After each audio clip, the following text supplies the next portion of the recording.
बोलिए विष्णु भगवान की जय। देखिए, आज गरुड़ पुराण सारोद्धार का 14वां अध्याय है।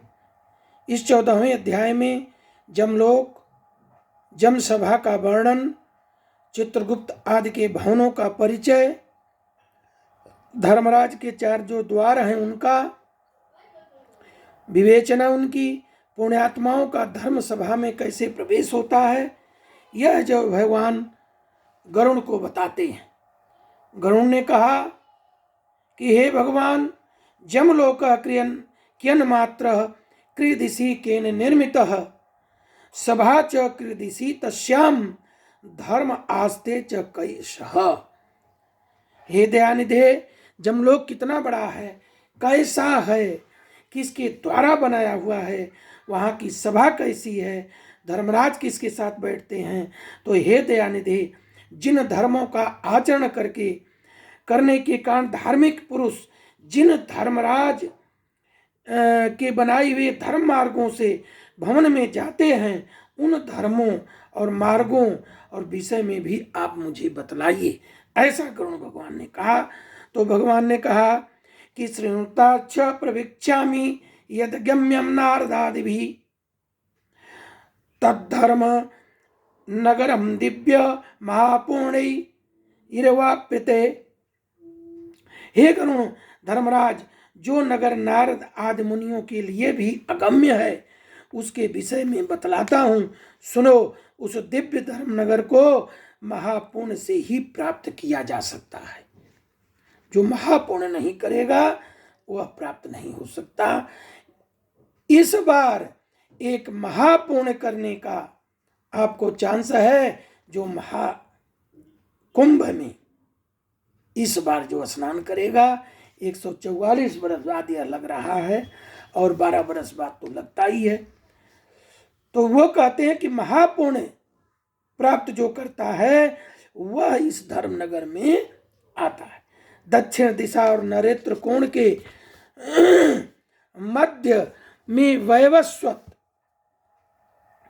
यम का जो नगर है, वह संपूर्ण नगर वज्र का बना हुआ है, दिव्य है, असुरों और देवताओं से अभेद्य है।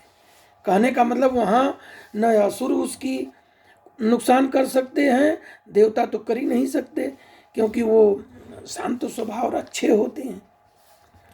वह पुर चौकोर है, 4 द्वारों वाला है, ऊंची 4 दीवारी से घिरा हुआ है, 1000 जोजन प्रमाण वाला कहा गया है।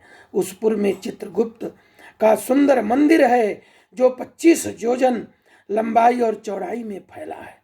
उसकी ऊंचाई 10 जोजन है, और वह लोहे की अत्यंत दिव्य 4 दीवारी से घिरा है। वहां आवागमन के लिए सैकड़ों गलियां हैं। वह पताकाओं और ध्वजों से विभूषित है। वह विमान समूहों से घिरा हुआ है, गायन वादन से निनादित है, चित्र बनाने में निपुण चित्रकारों के द्वारा चित्रित है, तथा देवताओं के लिए शिल्पियों ने उसका निर्माण किया है। भाई क्यों नहीं अच्छा होगा। उद्यानोपवनैरम्यं नानाविहकूजितं गंधर्वैरप्त शोभितं सन्मातं परवारितं तत्सभायां चित्रगुप्तः स्वासने परमाद्भुते संस्थितो गणयेदायुर्मान् षाणाम यथा तथम। वह उद्यानों से उपवनों से रमणीय है। नाना प्रकार के पक्षीगण कलरव करते हैं और चारों ओर गंधर्व और अप्सराओं से घिरे हुए। उस सभा में परम अद्भुत आसन पर स्थित चित्रगुप्त मनुष्यों की आयु का यथावत गणना करते रहते हैं, किसकी क्या आयु है। ये भी जान लीजिए, अगर आप पूर्ण कर्मों से दूर रहते हैं तो आपकी आयु घट रही है। इसी जन्म में नहीं, अगले जन्म में भी क्षीण मृत्यु प्राप्त होगी, आयु पूरी नहीं होगी। इसलिए अच्छे कर्मों को करना चाहिए।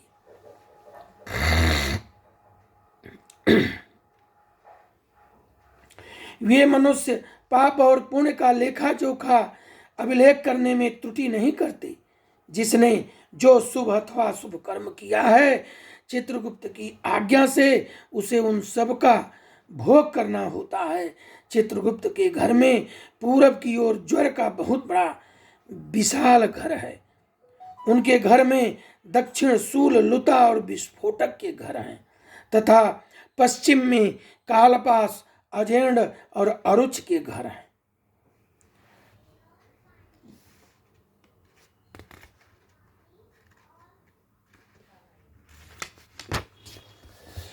चित्रगुप्त के घर के उत्तर की ओर राजयोग पांडुरोग का घर है। ईशान कोण में सिरह पीठ का और अग्नि कोण में मूर्छा का घर है। नैऋत्य में अतिसार का, वायव्य में शीत और दाह का स्थान है। इस प्रकार और भी अन्याय व्याधियों से चित्रगुप्त का भवन घिरा हुआ है। कहने मतलब कोई आक्रमण नहीं कर सकता। ये सब वहीं जैसे दाह का घर है तो जलने लगेंगे, मस्तिष्क में दर्द होने लगेगी, सब लोग गिर जाएंगे, क्या करेगा हथियार। तो चित्रगुप्त मनुष्यों के शुभाशुभ कर्मों को लिखते हैं। ऐसा वो घिरे हुए हैं कि कोई आदमी उनको जाकर के दबाव से कुछ दूसरा नहीं लिखा सकता।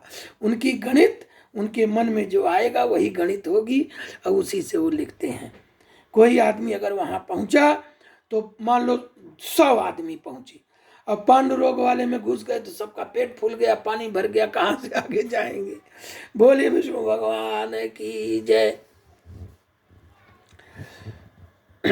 तो चित्रगुप्त मनुष्य के शुभाशुभ कर्मों को लिखते हैं। चित्रगुप्त के भवन से 20 योजन आगे नगर के मध्य भाग में धर्मराज महादिव्य भवन है। वह दिव्य रत्नमय, विद्युत की ज्वालमालाओं और युक्त और सूर्य के समान दे दीप्यमान है। सोचिए, आज हमारा विज्ञान एक बल्ब बना के चमचमाचम कर रहा है, वहां पर बिजली की ड्यूटी लगी हुई है, विद्युत की। वो अपने मन से रंग बिरंगा उस घर को सजाई है। वह 200 योजन चौड़ा है, 200 योजन लंबा है, 50 योजन ऊंचा है, 1000 स्तंभों पर धारण किया गया है, वैदुर्य मणि से मंडित है, स्वर्ण से अलंकृत है। अनेक प्रकार के धनिकों की भवन और प्रासाद, गृह, देव सदन, राज सदन से परिपूर्ण है। कहने का मतलब कि उनसे लड़ो तो उनसे, इसके बाद देव सदन, राज सदन, इसके बाद बीच में वो है। वह भवन शरतकालीन मेघ के समान उज्जवल, निर्मल और स्वर्ण से बने हुए कलशों से अत्यंत मनोहर है। उसमें बहुरंगी रंग की स्फटिक मणि बनी हुई, स्फटिक से बनी हुई सीढ़ियां हैं। वज्र हीरा की कुट्टिम फर्श से सुशोभित है। यहाँ पत्थर लगा रहा है। लोग जो धनी है 1 लाख का ये लगा दिए, वो लगा दिए। वहां जो है हीरा का फर्श है। गवाक्षों, रोशनदानों में मोतियों के झालर लगे हैं। पताकाओं और ध्वजों से विभूषित, घंटा और नगाड़ों से निनादित, स्वर्ण के बने तोरणों से मंडित है। वह अनेक आश्चर्यों से परिपूर्ण है। स्वर्ण निर्मित सैकड़ों किवाड़ों से युक्त है। कंटक रहित नाना वृक्ष, लताओं, गुलमों से सुशोभित है। इसी प्रकार अन्य भूषणों से भी वह भवन सदा भूषित रहता है। विश्वकर्मा ने अपने आत्म प्रयोग के प्रभाव से उसका निर्माण किया है। उस धर्मराज भवन में 100 योजन लंबी चौड़ी दिव्य सभा है, जो सूर्य के समान प्रकाशित और चारों ओर से दे दीप्यमान और इच्छा अनुसार स्वरूप धारण करने वाली है। ऐसी सभा है जो कि लोग रूप बदल सकते हैं, कभी शिक्षक बन सकते हैं, कभी सन्यासी बन सकते हैं, कभी सैनिक बन सकते हैं। न वहाँ अधिक ठंडी है न गर्मी है। वह मन को माने ऑल राउंड एसी है, ऑल टाइम है। यहाँ हम लोग ठंडी और गर्म करने के लिए प्रकृति से खिलाफ अपने मृत्यु की तरफ जाते हुए एसी और फ्रिज का उपयोग करते हैं, वहां पर ऑटोमेटिक लगा हुआ है, न ठंडी है न गर्मी है।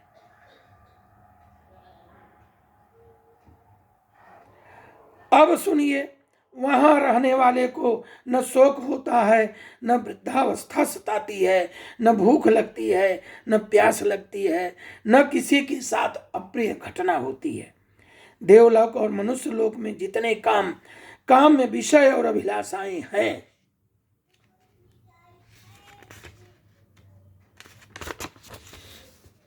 वे सभी वहां उपलब्ध हैं। वहां सभी तरह की रसों से परिपूर्ण भक्ष्य और भोज्य सामग्रियां चारों ओर प्रचुर मात्रा में है। वहां सरस शीतल उष्ण जल भी उपलब्ध है, उसमें पूर्णमय शब्दादि विषय भी उपलब्ध है। नित्य मनोवांछित फल प्रदान करने वाले वहां कल्प वृक्ष हैं। हे तार्च, सारी सुविधाओं के बाद कल्प वृक्ष है। किसी की इच्छा है कि मुझे यह भोजन चाहिए तो वहां मिल रहा है। तो हे तार्च, वहां सभा बाधा रहित, रमणीय और कामनाओं से पूर्ण करने वाली है। विश्वकर्मा ने दीर्घ काल तक तपस्या करके उसका निर्माण किया था। उसमें उग्र तपस्या करने वाले सुव्रती, सत्यवादी, शांत, सन्यासी, सिद्ध, पवित्र कर्म करके शुद्ध हुए पुरुष जाते हैं। वहां पुरुषों की एंट्री है, लेकिन किसकी, यह अब सोचना पड़ेगा। जो केवल सहयोग और पूर्ण करे, वहां पर निस्वार्थ भावना से निर्मल हो, उसका हृदय वस्त्र सब निर्मल हो।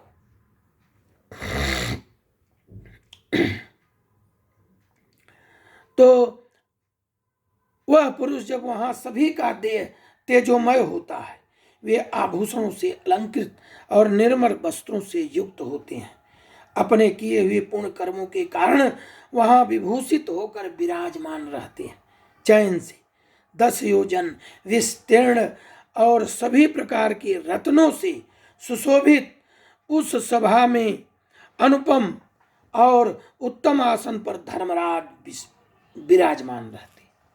अब इसके आगे की जो बातें हैं थोड़ा लंबा हो गया, लेकिन फिर भी इसके आगे की जो है वो द्वितीय एपिसोड में होगा, अध्याय 14 का द्वितीय।